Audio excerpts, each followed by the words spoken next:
वक्त थमता नहीं।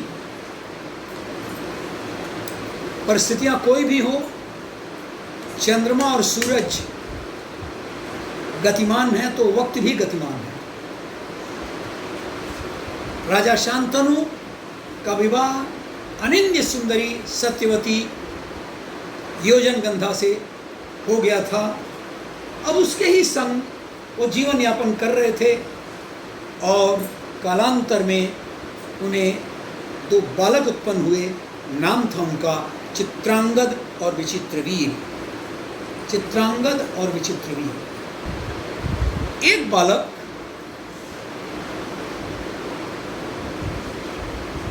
अब वो तो राजा थे, तमाम लड़कियां उनके संबंध में थी, उन्हीं में शराब पीते, अय्याशी करते।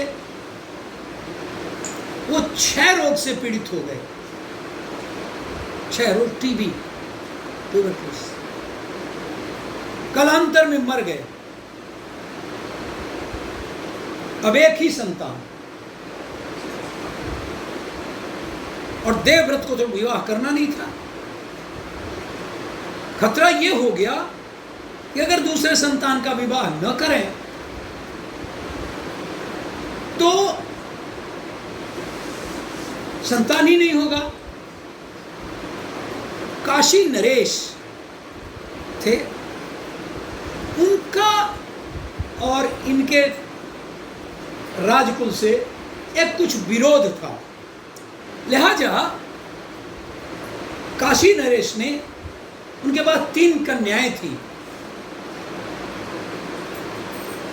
उनका विवाह करने को उन्होंने ठान लिया और ये सोचा कि इसको किसी भी तरह से हम हस्तिनापुर न भेजें इसका निमंत्रण, क्योंकि हस्तिनापुर में देवव्रत थे और देवव्रत इतने बहादुर थे कि फिर तो और किसी का चलता ही नहीं। स्वयंवर यह होता था कि जो बहादुर होता था वो अपनी शक्ति, ताकत और तीरंदाजी या जैसे भी हो, जिस तरह से अपने पुरुषार्थ के भरोसे वह विवाह करता। देवव्रत ने इसे बहुत बुरा माना। कदाचित अब हम उन्हें भीष्म ही कहा करें, क्योंकि उन्होंने प्रतिज्ञा तो कर ही लिया था। भीष्म ने इसको बहुत ही बुरा माना। यह हिम्मत, छोटा सा राज्य, हस्तिनापुर के आगे निमंत्रित तो न करें हमें।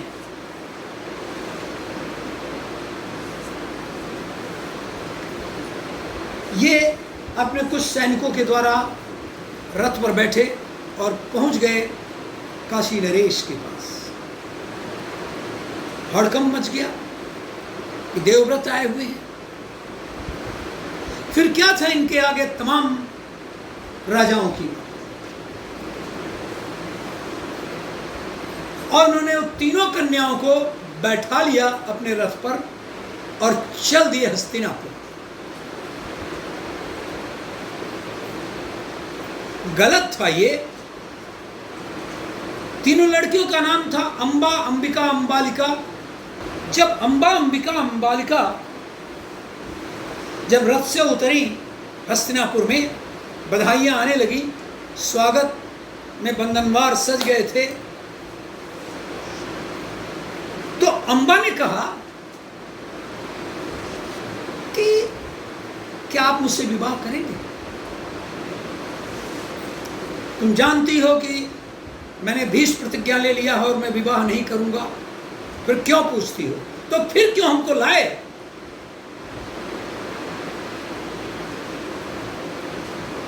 मैं तो पहले ही से प्रेम करती थी।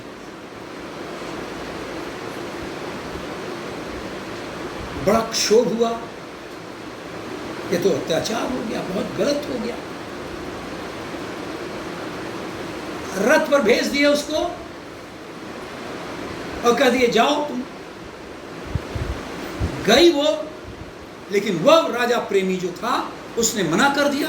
मैं ऐसा भी नहीं हूं किसी के छोड़े हुए और त्यागे हुए किसी लड़की से मैं विवाह करूं। फिर आ गई अम्बा। अम्बा ने कहा कि आपको विवाह करना पड़ेगा। कहा यह तो संभव नहीं। अम्बा चली गई परशुराम के पास। कहा ये आपका शिष्य है देवव्रत। देवव्रत सुन के उनके शिष्यत्व में तमाम धनुर्बाण और ये सब सीखा। ये आपका शिष्य है, आप बताइए कि ये गलत कार्य है कि नहीं। जबरन हम लोगों को लाए और जब विवाह करने का अवसर आया तो मना कर दिए, केवल हमारे इस कहने पर कि मैं पहले से प्रेम कर रही थी। परशुराम मान गए। क्या मैं युद्ध करूंगा, पहले तो बोलूंगा देवव्रत को, और अगर नहीं मानेगा तो युद्ध करूंगा, तुम्हें तुम्हारा अधिकार दिला करके रहूंगा। क्या ये तो संभव नहीं था। वो भीष्म प्रतिज्ञा थी, लेकिन युद्ध हुआ भीष्म और परशुराम में। जबरदस्त युद्ध हुआ। उस युद्ध में ये स्थिति ऐसी थी कि परशुराम हारे या भीष्म हारे, तमाम पुरोधा लोग, तमाम ऋषि लोग आए और दोनों के बीच में शांत करवाए युद्ध को। और अभी भी अम्बा का उद्देश्य पूरा नहीं हुआ। अम्बा ने वही प्रतिज्ञा किया, अब भीष्म मैं पुनर्जन्म लूंगी और तुम्हें तुम्हारे मृत्यु का कारण बनूंगी। अम्बा वहीं से मृत्यु के आगोश में अपने को चली गई, वर्ण कर ली, और कहानी इस तरह से आगे बढ़ी। अब तो एक ही पुत्र रह गया। वो पुत्र युद्ध में वो भी मारा गया। अब तो सत्यवती के पास कोई संतान ही नहीं, कौन राज चलाए, आगे की संतानें कैसे होंगी।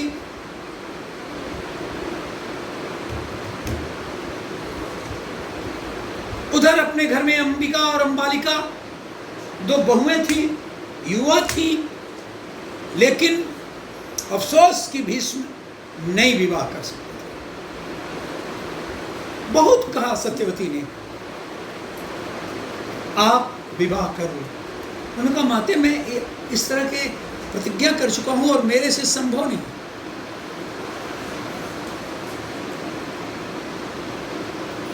आप तब सत्यवती को अपने एक और बेटे की याद आई। नाम था उसका वेदव्यास। याद होगा कि वेदव्यास पैदा होते ही युवा हो गया, लेकिन यह भी कहा कि मां जब भी बुलाओगी मैं अवश्य आऊंगा। और इस तरह से जब उन्होंने याद किया तो वेदव्यास वहां हाजिर उपस्थित। कैसी कैसी कहानियां देखे आ रही हैं। वेदव्यास ने कहा क्या बात है, क्या चाहती हैं आप। क्या ऐसी सी हालत है, क्या तुम चाहते हो कि हस्तिनापुर बिना किसी वारिस के हो। नहीं माते क्या बात है, आप हमसे बताइए तो। उन्होंने कहा मैं तुमसे अयोनिज संतान चाहती हूं। क्या करना है। क्या हमारे यहां दो बहुएं हैं, अंबिका और अंबालिका, इनके माध्यम से तुम्हारी दृष्टि से अयोनिज संतान होना है। ठीक है। उन्होंने कहा कि आप बुलाइए अंबिका को नग्न रूप में और मेरे सामने से गुजरे।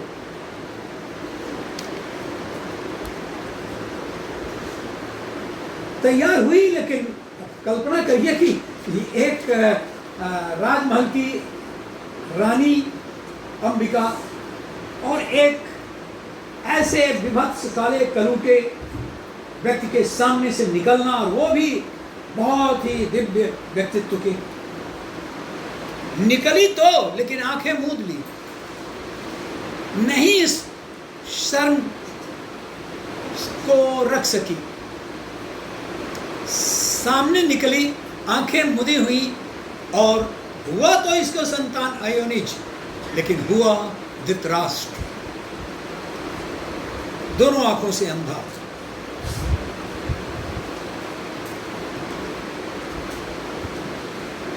वेद व्यास ने बता दिया कि ऐसी ऐसी हालत होगी, तो दोनों आंखें मूंद ली थी, इसलिए इससे जो संतान होगी वो अंधे संतान हो।